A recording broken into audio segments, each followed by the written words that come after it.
On today's episode of Financially Fierce, we are going to do the last of my insurance mini-series. And if you haven't listened to the others, you may want to go back and listen to the other 3 episodes we've already done. If you've been sent this, strap yourself in. If you've been playing along the whole time, we are nearly at the end, my friends. You are going to feel like an insurance expert by the end of today's episode, having listened to the others. Today, we're talking trauma insurance. I'm also going to wrap child cover into today's conversation. So clearly, based on the episodes we've done thus far and the topic at hand, we need to say that this is an episode where we talk about some heavy stuff. However, I am on the quest to give you the right amount of information that you need to adequately protect yourself, your family, your loved ones, your assets, your ass, literally, so that you don't end up in a situation where you are forced to make a financial decision that doesn't feel right for you. What the hell is trauma cover? When do you need it? Why do you need it? How much of it do you need? That is what we are going to discover today in today's episode. This is a podcast for everyone that wants to learn how to make fierce and bold choices with their money. We'll talk about how to shape your money mindset, investing for your future, your spending habits, the good and the bad, plus how to achieve your financial goals, and most of all, how to be financially fierce. I am a financial educator and I want to empower you to be more in control of your money and build the financial future that you want. I run the Greenhouse Money Growing Program, and you can find details of that in the podcast show notes. My name is Jessica Brady. It's time to get financially fierce.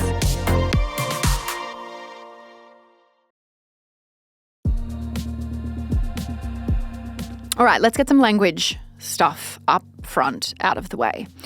This is often called trauma insurance or critical illness cover. Again, we like to have multiple words for the same damn thing, possibly just to confuse you.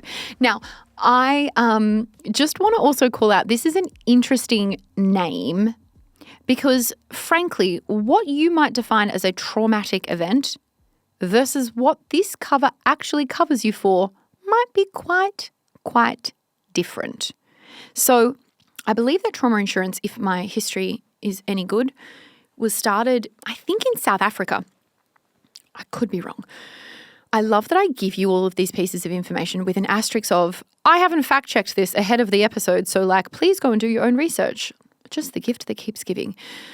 This is a type of insurance that most people don't even know exists. Or when I ask them, do you have it? They're like, yeah, I think I got it in my super. To which I sharply retort, nah, you probs don't. You probs don't. And then people are like, oh, what is this then? Trauma insurance or critical illness cover is a lump sum amount of cover if you suffer a serious medical event. Generally medical event. It could be an injury, but most often it is listed medical events. Now, I want to say from the beginning, when I was inside the insurance companies, I worked for 3 different insurance companies over my time in insurance land. I think this represented something appalling, like 2% of the overall policies that were taken out. Like really low, a really low percentage. And yet when you looked at how many claims were being paid, it was incredibly high. So this is one where it is not very well known, not very well understood, not very well covered for, and yet the risk of this happening to you is quite high. And I think if you go back through the last 4 episodes and you count how many times I say the risk is real or something similar to that, or the devil is in the detail, you would be, if you had to take a shot of coffee, let's say, every time you heard me say that, you would have quite a lot of caffeine coursing through your veins right now. But the reason I keep harping on about it is, again, I don't think people get it until they go to make a claim. And I want you to do the annoying, hard shit work of reading what you got, reading what you need, reading up about it at a time where you don't have a medical event on your lap, because that is the last time on earth you want to be finding out that you're not covered for what you thought you were. So a lot of younger people, in my experience, don't get this because they feel like it's for older people, because older people are the people who get sick. It feels quite morbid. It feels quite expensive.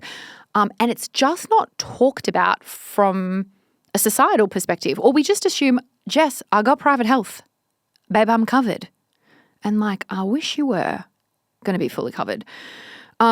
The other thing that I want to say from the outset is obviously when we're talking about something like child cover, we are talking about a situation where you are not unwell, but unfortunately your child is seriously unwell. And that is such a heavy, horrific thought. And some people actively want to run the opposite direction from even entertaining the idea that that could be a possibility. And like, as someone who spent yesterday with my two nieces who are 6 and 2.5, I understand that. Like the idea, it is actually unfathomable. However, it is one of those things where I would much rather have the uncomfortable conversation that I hope you don't run away from now, so that if anything was to happen, you know you have looked after yourself. Because as I have said in my previous episode, the annoying thing about these types of insurances is they are all a jigsaw puzzle. And so when you have one but not another, there is a gap. And so, for example, if you have an income protection contract and your child becomes unwell, it is likely that you're not going to be able to claim on your income protection because you are not off work due to illness or injury. It's your child that you're taking time off work for. And so again, if you've got one but not the other, you can leave yourself with quite considerable financial risks on your shoulders. And it is for you to decide how you are going to mitigate or manage the risk. When you take out an insurance company, what you are invisibly signing a contract for is actually they are going to take over that risk up to a certain level, up to a certain threshold in a certain set of circumstances. You are transferring the risk to them and you are paying them a premium, in effect, to manage that risk. So let's talk about trauma cover or critical illness, remembering that it is very, very unlikely that you have it unless you've applied for it. There is one exception, which I'll explain. Because this can't sit inside superannuation, it does not meet a condition of release unless you did something weird and funky and actually like not allowed, you are not likely to have a trauma contract inside super. And if you do, you probably need to get advice because something could happen where you are not able to get that money paid out. The only time where you may actually accidentally, if you will, have a trauma contract is normally if you get child cover, so your parents got you cover. In most instances that I've seen, it automatically converts to an adult trauma contract when they turn 18. So generally, the minimum age for them to get this type of policy is 2. And unfortunately, that is because for many children, their first 2 years of life, it becomes apparent if there is a considerable or significant medical situation or event that happens. But between 2 and 18, you normally can apply for child cover. Once you turn 18, it generally turns into an adult policy. Many parents actually do this. Sometimes grandparents help their kids out and actually pay for it for their children, if you will, so that their grandchildren are protected. And what some parents have said to me in the past is, I take some comfort that if something happens to them, between 2 and 18, that it automatically is going to convert to an adult policy and they will still be covered. You might be like, what kind of parents are thinking about that? There are a lot of parents who have seen stuff go wrong who are thinking about that. So this contract is different to all the other ones we've talked about so far.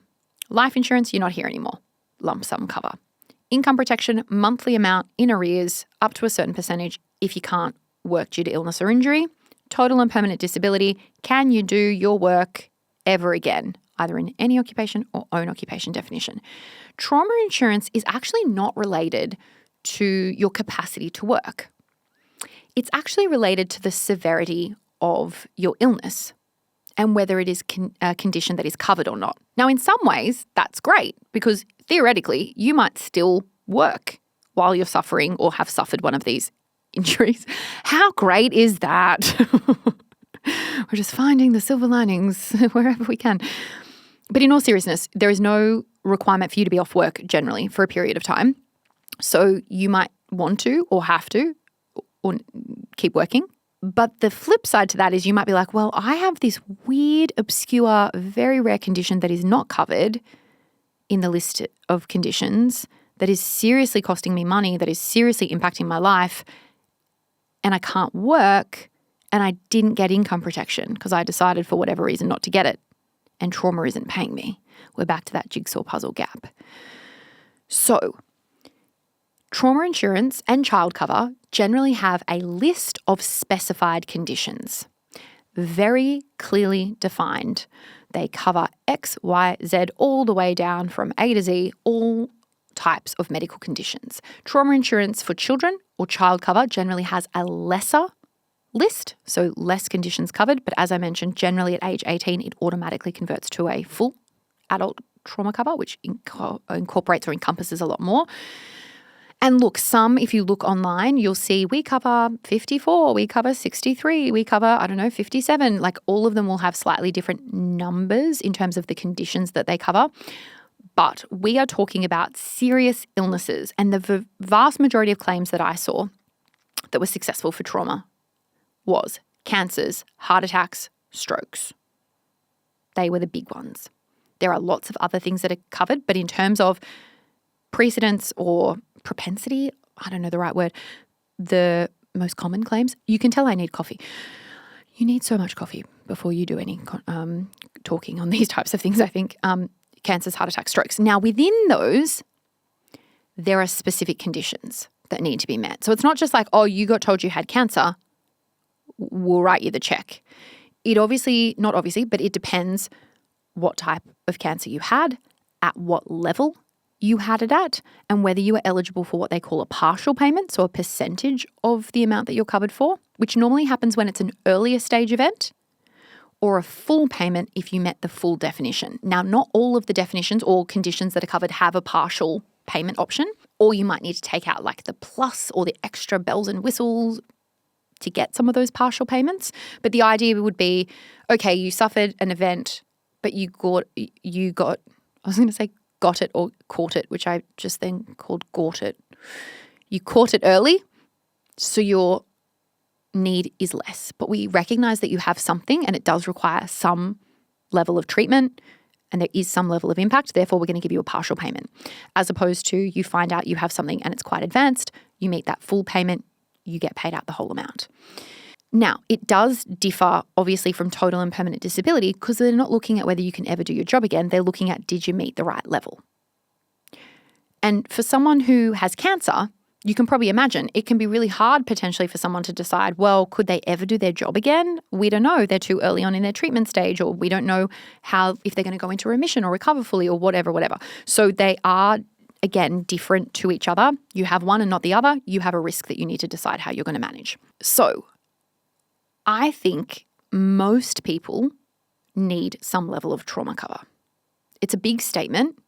And obviously, if you've got bazillions of dollars of assets, your probs don't need insurance at all. And so thank you for being here and just playing along at home, but not needing to actually do anything about this other than tell other people. But for the vast majority of everyday people who have everyday bills, who have everyday problems and financial trade-offs that they need to make, you might want to consider whether you have some level of cover for trauma, remembering you cannot hold it inside superannuation. You cannot pay for it through superannuation. It is not tax deductible. Boo. This is probably, I'm going to say maybe even definitely, why not a lot of people have it. Because it's not cheap, because again, the likelihood of you claiming on it's quite high, which is why a lot of people who do have it don't have a huge amount of it. I myself don't have if you look at how much life insurance I have and total and permanent disability cover I have, way, way more from a numerical standpoint than I have of trauma insurance. There's a couple of reasons for that. TPD, we talked about in the last episode. I think if you have that, you're going to need a considerable amount potentially to look after you. But also from a trauma insurance perspective, there is a cost implication and there is potentially a consideration of, okay, well, if I have income protection, at least if I'm off for a period for one of these serious medical events, I at least have some percentage of my income being covered. And perhaps I've got private health cover, which covers, as we know, only a portion of my medical needs, and I can use some of this trauma insurance to perhaps top up some of that income or pay for any of that out-of-pocket stuff. I didn't claim on trauma insurance for my endometriosis surgery that I had earlier this year, although I did actually find out after I had my surgery that there is an insurer in Australia who would have covered me and I would have received a full trauma payout had I been covered with them. I think they are the only people in Australia that cover endometriosis. Now, annoyingly, 15, 17, however many years ago it was when I put that in place, I wasn't diagnosed with that because remember, if I had been diagnosed, they wouldn't have covered me anyway. But B, it wasn't even on my radar to look at those covers. And I guess it's one of those things that I've said in the previous episode, which is if you know what you're going to have, when you're going to have it, and what your life will look like at that point, you could then very easily be like, right, well, I need to have my cover with this particular provider. But when you have absolutely no goddamn idea if, when, or how this will ever come about, you can't beat yourself up about the fact that you picked an insurance provider that didn't cover you for a particular issue. You need to look for and get someone to help you look for what has the broadest range of definitions that is reasonable and fair from a premium perspective, that has a good history of claiming, and fair and reasonable in the claims process. And if there are any particular areas of interest, if we can call it that you are worried about, maybe you saw your friend or your friend's family member suffer from something, or maybe a family member outside your immediate family had a particular issue and you're like quite worried about that, talk to your advisor or insurance expert, because there might be one particular company that has a slightly better definition than the next. But it is really hard when you don't know what you're going to claim on. And of course, if your immediate family have something, and the classic one that I saw a lot was if you had family members with, say, breast cancer, particularly if you had someone in your immediate family or more than one person in your immediate family and you hadn't done a genetic test, it is likely you would be excluded for that anyway. I know, and I'm sorry. Actually, let's do a quick break. Don't we just need a little breather? Let's do a quick break. When I come back, I'm going to give you some numbers, some stats, and then we're going to talk about what you need to do from here.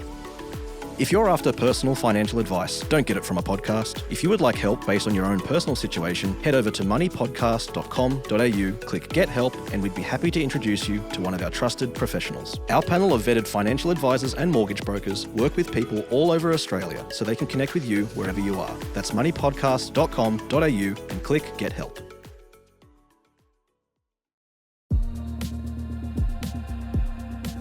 Okay, let's dive a little bit into the weeds, the data, the details around the likelihood, the impact, the cost to help you figure out, can I just shoulder this burden alone? Can this just come from my emergency savings? Or could it come from somewhere else? What do I need to know if I'm potentially even considering this type of cover? Firstly, you're going to need to apply for it. So you're going to have to go through that underwriting process that I mentioned up in episode 1 of this mini-series. But as I said, the most common claim that I ever saw for trauma insurance was around cancer.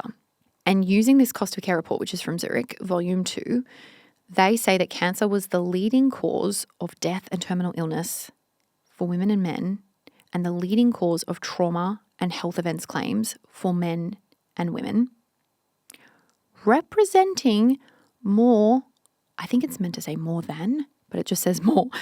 3 in 4 trauma claims were for women. Wow.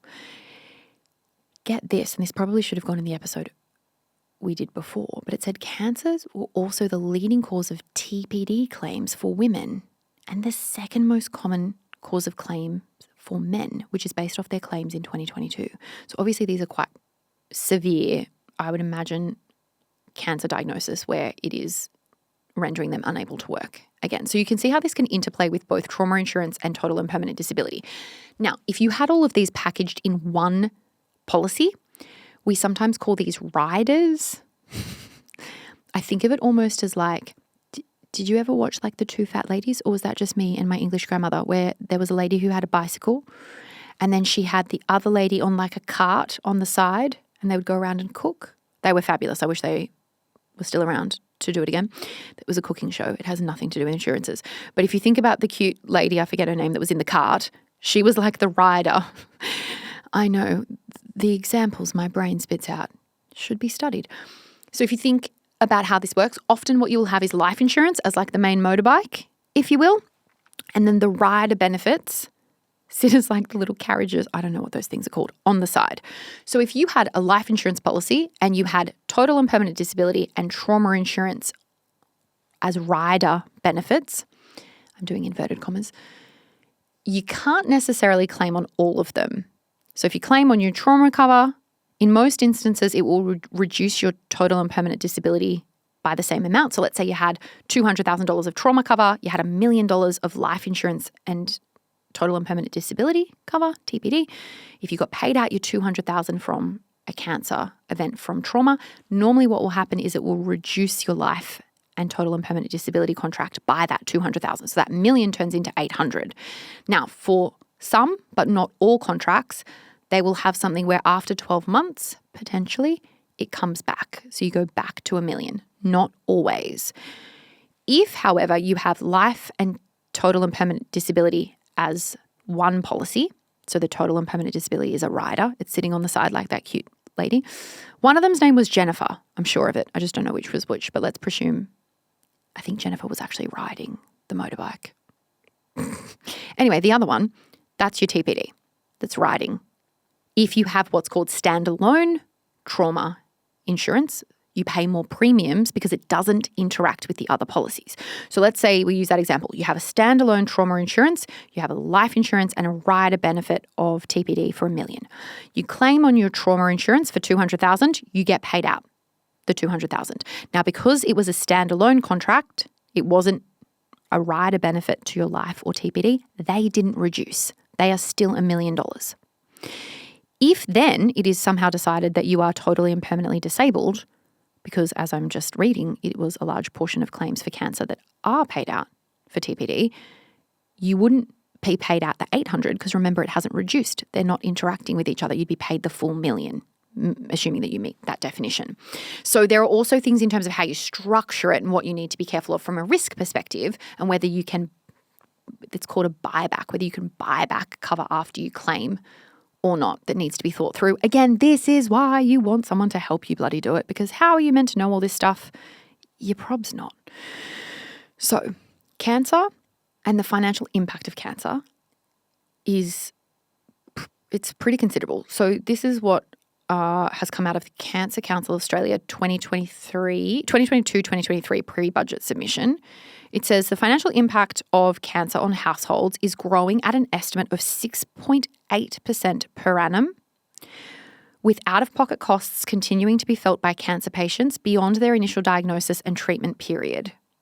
Now, I don't know if that is just because during that time we had a high inflationary period of around 7%, but if it is 6.8% cost burden increase year on year, which is far, far greater than inflation, far greater than wage growth, you can see that this is a very, very big cost. And as someone who had stage 4 endometriosis taken out earlier this year, I think I've already talked about this on another episode. I did not meet a definition of trauma, despite the lady, lovely lady on the claims call trying to see if she could get me a claim paid.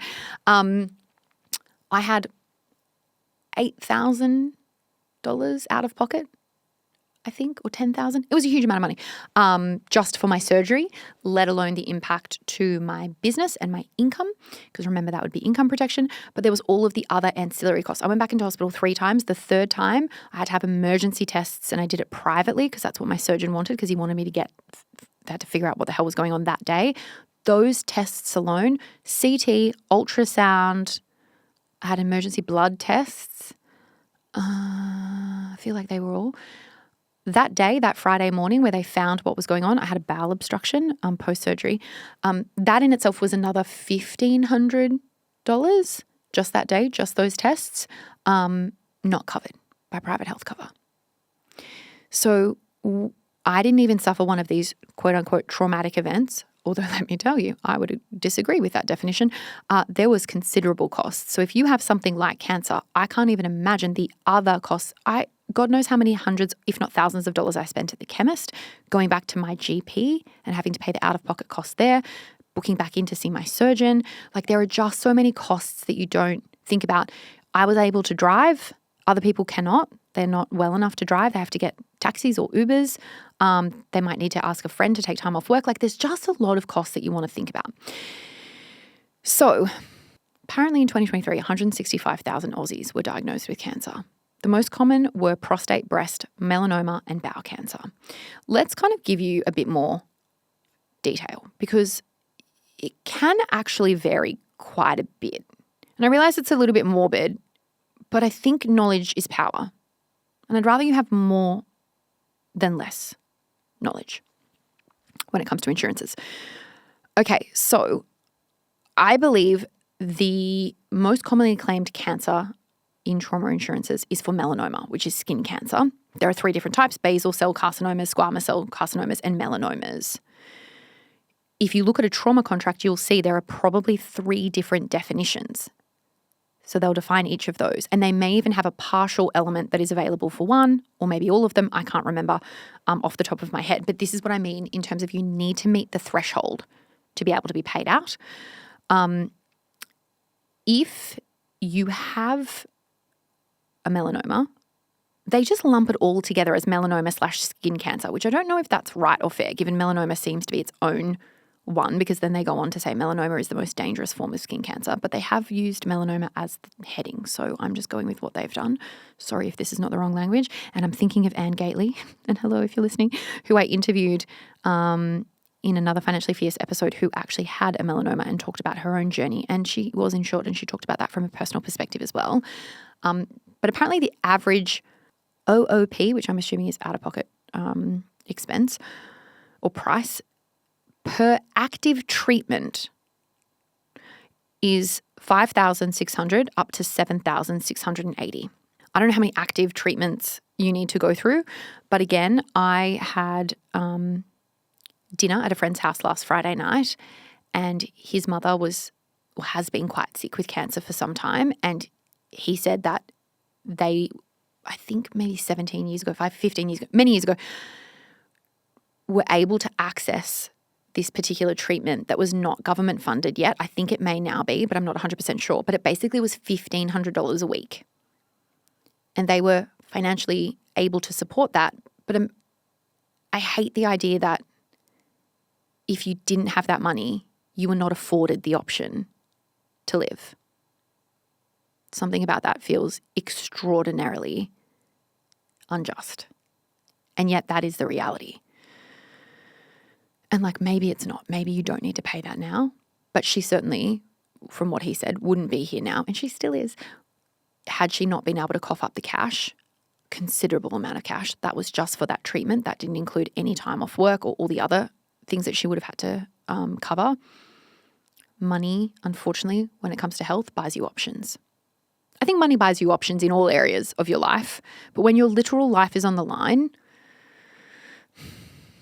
you don't want money to be the reason that you don't have the treatment that you would like, or that your family member doesn't have the treatment that you would like them to have. So look, if you look at melanomas, the precedence or the number of new cases is pretty high. It's 50 new cases a day. You could argue, okay, $5,600 to $7,600 per active treatment, whatever that means, is not a huge, maybe people could tolerate that. Maybe. But then when you look at things like kidney cancer, there are 13 new cases every day apparently in Australia for that, as at 2023. The lifetime cost for that one is much, much more expensive, $72,390. And so again, without knowing what the actual hell is going to happen to you, at what level, what your recovery is going to be like, what your private health is or is not going to cover, what your surgeon is or isn't going to cost, it is so hard to know whether you are going to have enough emergency savings, enough stuffed in your offset account, enough available in your redraw, or that you could draw out of your share market portfolio, which isn't ideal for many reasons. So you want to do the best with what you can, with also what your budget allows. I had one other horrific statistic that I thought I would share with you, because why not? We're already here. I've talked about cancers so far, and we've talked about the breadth or difference in potential cost, and without knowing what you're going to have, it's hard to know how much cover you would need.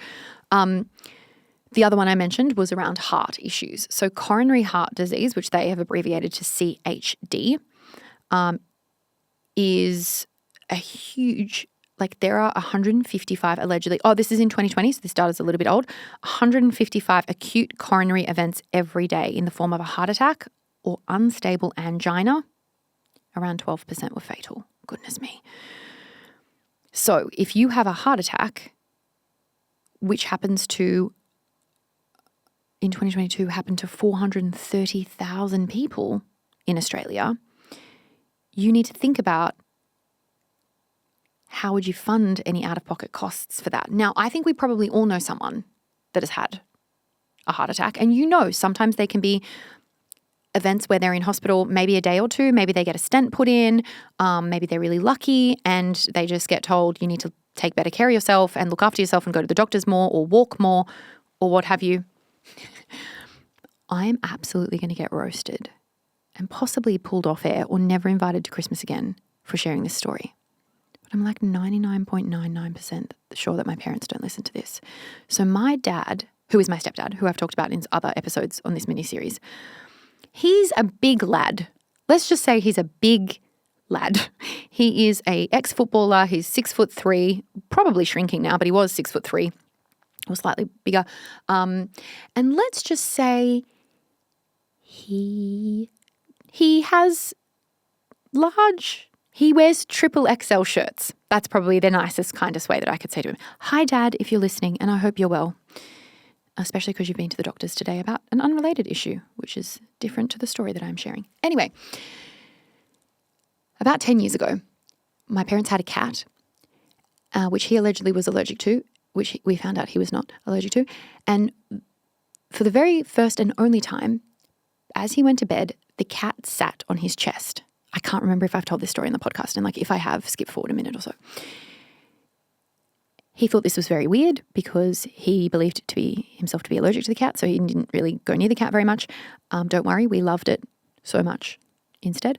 But the cat sat on his chest and wouldn't move, which was really odd behavior from her. And then the next day, he had a heart attack. Now, the family running joke is that did the cat know about the heart attack that was coming, or did the cat cause the heart attack? We don't know.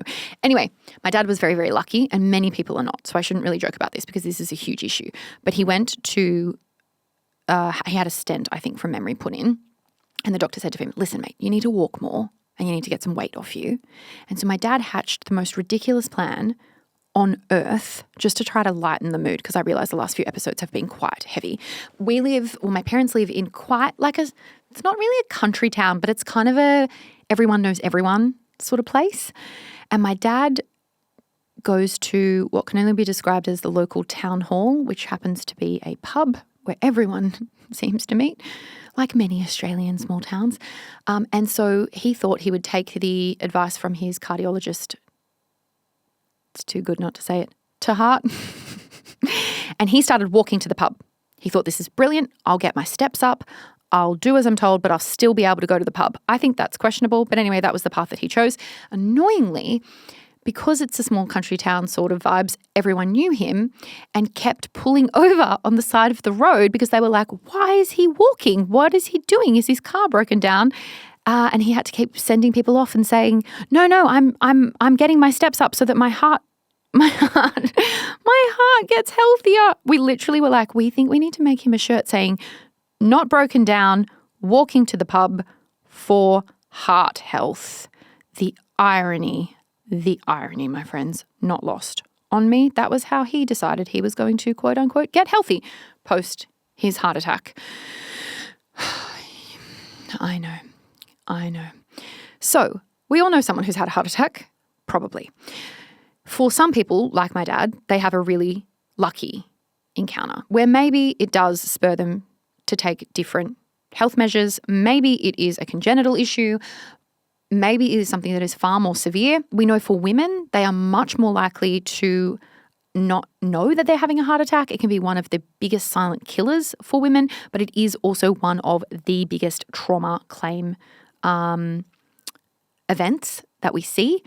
And so I want you to really think about, in your current life, don't care how young you are, old you are, healthy or unhealthy you are. If one of these things happened to you out of nowhere, out of the blue, don't tell me whether it is or isn't going to happen because, who knows? How would you fund it? What would actually happen? Would your income protection kick in? How soon? Do you have trauma cover? How much would you get? Do you have TPD, but then you recover? You go back to work, so you're not covered? Because the lifetime cost of a heart attack is estimated to be $95,000. So let's say you had to cover that. If you're like, I could probably make it work over a lifetime, maybe that would be okay. Cool. At what cost? Where would the money come from? What if it was more than that? What if you suffered something that was much more severe? Because remember, these are just the most commonly claimed on events because they happen the most often. Where is this money coming from? I don't think I can tell you how much cover I have because I'm pretty sure that would be classed somewhat as advice. But I will say that for a lot of people, they pick an amount of money that gives them some medical buffer that might cover a percentage of their income, remembering that income protection covers generally a percentage as well, for a certain period of time. So let's say income protection covered you, I'm just guessing, 70% for 2 years. They might say, well, for a lot of these issues, I think I'd be back at work for 2 years. Whether that's true or not, we don't know. But maybe I'll cover the 30% gap that I'm not going to get for income protection for 2 years. Maybe I'll cover an amount of money for out-of-pocket medical expenses, and I'll base it off one of the commonly claimed on medical events. And maybe I'll do 100% of what they say the out-of-pocket cost is, or maybe I'll do somewhere in between. It might be budget dependent. If you've got a partner, you might say, okay, well, I want my partner to have a month, 2 months, 6 months, a year off work or what have you. And I want to understand what my private healthcare costs are going to cover or not cover, and I might add in an amount for that. You build it however you want, or you work with an expert to build it, however you and them see fit. For child cover, what I often saw was people doing an amount of money for medical out-of-pocket expenses, not covered by private health cover, and then often it actually would be a replacement of parent or household income for a period of time. Now, normally there are limits on how much child cover amounts you can have. From memory, it was like 200,000, but that was a couple of years ago, so it might have increased by now. Ultimately, you don't want to feel like you've won the lottery because you have a heart attack and, like my dad, you're off walking to the pub, I don't know, a couple of weeks later, and you've got hundreds of thousands of dollars stashed in your pocket because you've met the definition. There have been situations that I've seen where that's happened, and they might feel like they've won the lottery, but they're probably not ever able to claim on heart attacks again, potentially. So like they need to think about that. But we do want to make sure that if something does happen to you, you aren't plunged into a shite situation. You just need to remember that it's very definitional based when it comes to trauma cover. And I was thinking about this because we've obviously done 4 episodes, and I wish I had more recent data, but data from a number of years ago said that overwhelmingly the majority of people who are covered from an insurance standpoint in Australia are men, disproportionately men. Either they have some cover, higher levels of cover, and I think that that is because in many instances they might earn more than a female partner, and you might think, oh, well, I don't need to be insured because they bring in the income. This is clearly a wild and gross generalization. But if you are a stay-at-home person, you might not be able to get income protection. You might have a TPD contract that is based on domestic duties, which is hard to claim on. But do not underestimate how much work you do that would cost an enormous amount of money if you are not bringing in an income, but you are running a household. And that should be factored in if you're considering life insurance and all the covers really, but also trauma cover. Because if you couldn't cook, clean, do child rearing, if you couldn't take your parents to their, I don't know, appointments and what have you, whatever it might be, someone is going to get paid to do that work, or it's not going to happen, or someone else is going to have to pick up the slack. That, if you do the math on it, can be hundreds of thousands of dollars.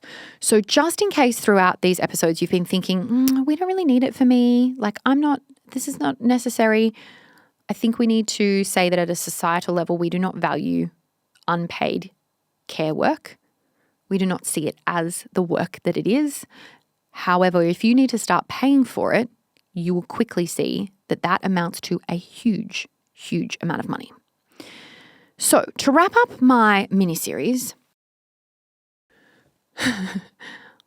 I hope you now have a bit more of an understanding of these different parts and how they click together.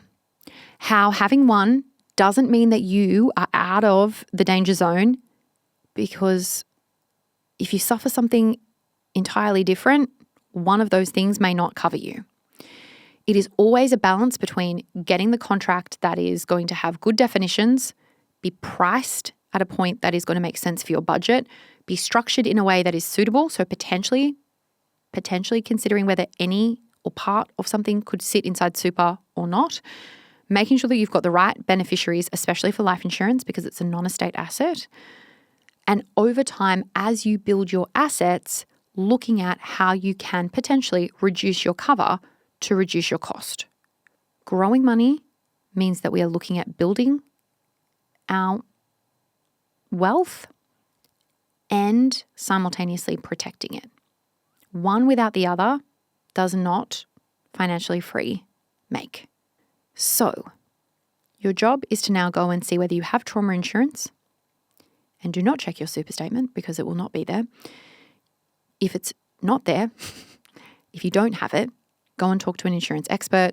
I know that Sky Wealth are good friends of the podcast. I'm sure we'll have a link to them if you wanted to check them out. Otherwise, there are lots of others that you can go and talk to.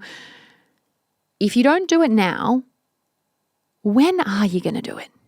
And what if you don't do it then? And what if something happens to your medical situation between now and then? What if you just bit the bullet, hated me for it, and just booked in some time to have it all reviewed? Booked in some time to figure out what we call your needs analysis, where you're at and what you need, and get some quotes to see what different options would cost you so that you can make an educated decision, not in necessarily isolation, but with your partner if you have one, with anyone who you've got any sort of financial interdependency with, because remember, there is an interlinking there that needs to be thought through.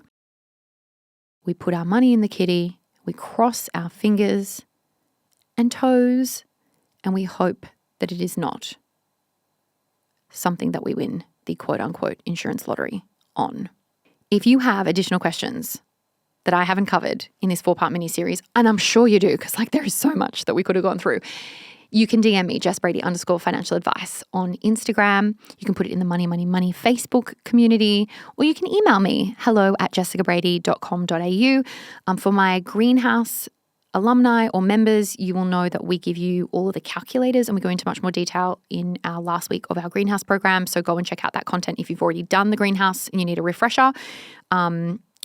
And you need to do your needs analysis again because life might have changed. If you're an Evergreen Money Club member of mine, you will be able to find a whole host of additional resources in our learning portal, including a whole bunch of real life people that we've not interviewed here.